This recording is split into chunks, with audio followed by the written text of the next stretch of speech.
Waramutse ute shushu be? Naramutse neza Sheri wanjye. Ubizi ko ngukunda? Sheri ndabizi nyine ko nkunda kuko wanambwiye ko kuzanangurira imodoka.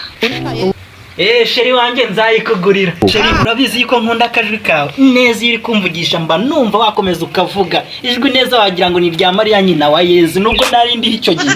Ndakeka akajwi kari nkake neza. Sheri nuko ngewe utabizi iyo turi kumwe tugatandukana. Gera mu rugo ndi kurira barangiza bakambaza ngo wabaye iki. Sheri ndagukubita. Wapi? Kubera urukundo nkukunda. Numva tutatandukana. Mbega marayika wanjye. Shushu be wanjye. Preza. Noneho ngiye kuyakohereza kuri telefone. Ujya kuyakuraho uzambwire. Yanyohereze rwose nari nyakeneye. Ujya kuyakuraho nzakubwira. Ubuki bwanjye rero ngiye kuyohereza kuri WhatsApp. WhatsApp se nayo isigaye yohereza amafaranga. Ni amafoto nakubwiraga ngiye kukoherereza. Yohereze nyoka yagutekere ku bishyimbo. Sheri. Aro garafure. Aro petit frère. Garafure uzi ko yakaye yawe yashimiye sini yasigisi. Meri yayicanishije umuriro. Mubwire na bya bikopi byanjye biri muri mare na bya bicana.